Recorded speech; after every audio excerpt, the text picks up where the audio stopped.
धीमे लहजे और बुझी बुझी आंखों वाला लड़का कार की पिछली सीट पर दो दीगर दोस्तों के दरमियान फंसा हुआ था, जो उनकी बातों पर हंसकर खामोश हो जाता था, फिर हंस पड़ता था।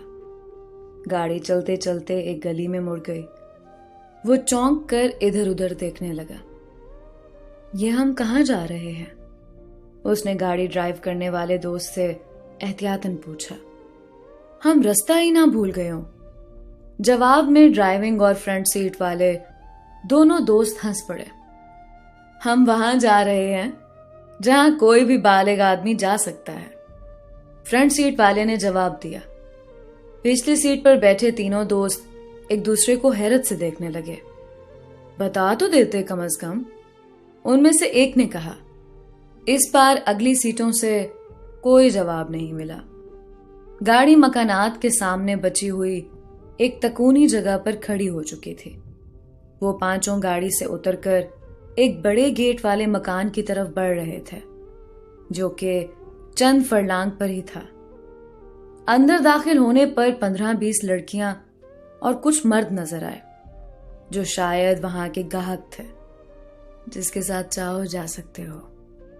ड्राइविंग सीट वाले ने लड़कियों की तरफ इशारा करते हुए बाकियों को समझाया।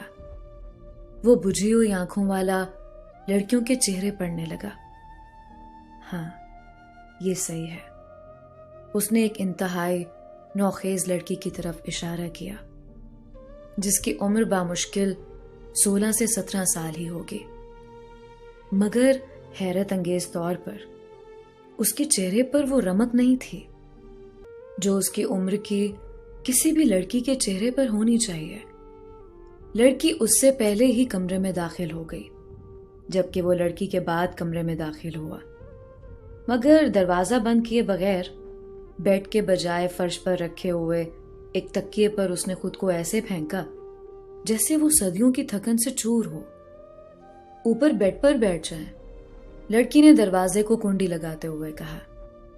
वो मुसलसल उसे हैरत से देख रही थी, क्योंकि उसने पिछले 8 माह के तजर्बे में ऐसा कोई शख्स नहीं देखा था जो कुंडी लगाए बगैर बैठ गया हो, या जिसने आते ही उसके साथ दस्तदराजी शुरू ना की हो। नहीं, मैं यहीं ठीक हूं, उसने जवाब दिया। वो जितना संजीदा नजर आता था, उसे कहीं ज्यादा ज़हीन, शोख और चीजों को तेजी से समझ लेने वाला भी था। उसने जेब में हाथ डालकर 8-10 दाने बादाम के निकाले, एक दाना तोड़कर मुंह में डाला और बाकी नीचे रखते हुए लड़की से कहा, आओ तुम भी खाओ। नहीं, मैं नहीं खाती। लड़की ने मरवतन खाने से इनकार किया। वो उसे हैरत से देखते हुए सोच रही थी कि इस आदमी से क्या कहे और क्या ना कहे। शायद वो पागल था, या फिर शायद वो किसी जिस्मानी नक्स का शिकार था जिससे उसमें कोई दिलचस्पी नहीं थी, मगर उसकी मर्दाना वजाहत गवाही दे रही थी कि वो किसी जिनसी नक्स का शिकार नहीं है। आओ खाओ, वैसे भी ज्यादा है। उसने हल्का सा मुस्कुराते हुए उसे दोबारा बादाम खाने की दावत दी। लड़की उसके दोस्ताना लहजे को देखते हुए इनकार न कर सकी और उसके सामने बैठकर वो भी बादाम खाने लगी। तुम्हें तो किसी स्कूल में होना चाहिए था, लड़के ने उसकी तरफ देखे बगैर ही पूछा। लड़की बादाम हाथ में पकड़े उसकी पेशानी को घूर रही थी। हाँ, लड़की ने अफसुर्दा लहजे में जवाब देते हुए कहा। तुम यहां क्यों हो?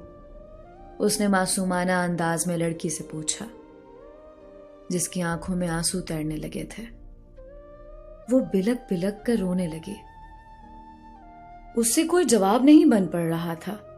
उसने थोड़ी से लड़की के चेहरे को ऊपर उठाते हुए कहा, खूबसूरत लोग रोते हुए बिल्कुल भी अच्छे नहीं लगते, इसलिए मैं कभी भी नहीं रोता। उसने शरारत भरे लहजे में उसे हौसला देते हुए समझाया। हमारा एक छोटा सा जाती मकान है जिसमें हम 4 लोग रहते हैं। मेरी एक छोटी बहन है कोई भाई नहीं है। अब्बू शदीद बीमार हैं। वही घर के वाहिद कफील थे। अम्मी ने इस बाजी से अब्बू के इलाज और घर के अखराजात के लिए 2 लाख रुपए का कर्ज लिया था, जो खर्च हो गए। अब अम्मी लोगों के घरों में काम करती हैं और मैं कर्ज के बदले यहाँ हूँ। 8 माह में बामुश्किल 40,000 रुपए ही उतरे हैं। अब की बार लड़की की रोते रोते सिसकियां बंद गई थीं। उसने एक बार फिर जेब में हाथ डाला। इस बार चेक बुक निकालकर उस पर 3 लाख की रकम दर्ज की और साइन करके लड़की के हाथ में थमा दिया। ये 3 लाख का चेक है, इसे कैश करवाकर कर्ज उतार देना और घर चली जाना। बाकी मांदा पैसे घर के अखराजात में इस्तेमाल करना। हो सके तो किसी प्राइवेट कंपनी में कोई छोटी मोटी हाथ की मेहनत करके माँ का हाथ बटाना।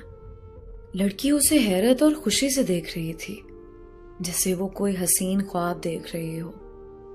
उसने जूते पहने, लड़की के सर को शफकत भरा बोसा दिया और बिजली की सी रफ्तार से कुंडी खोलकर बाहर निकल गया।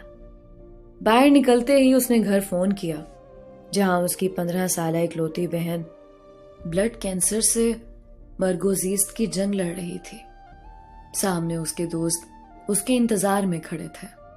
हम तुम्हारे लिए यहाँ खज्जल हो रहे हैं, तुमने इतनी देर क्यों लगा दी? कमबख्त तुम खाते क्या हो? रहम, उसने सवाल करने वाले को जवाब दिया।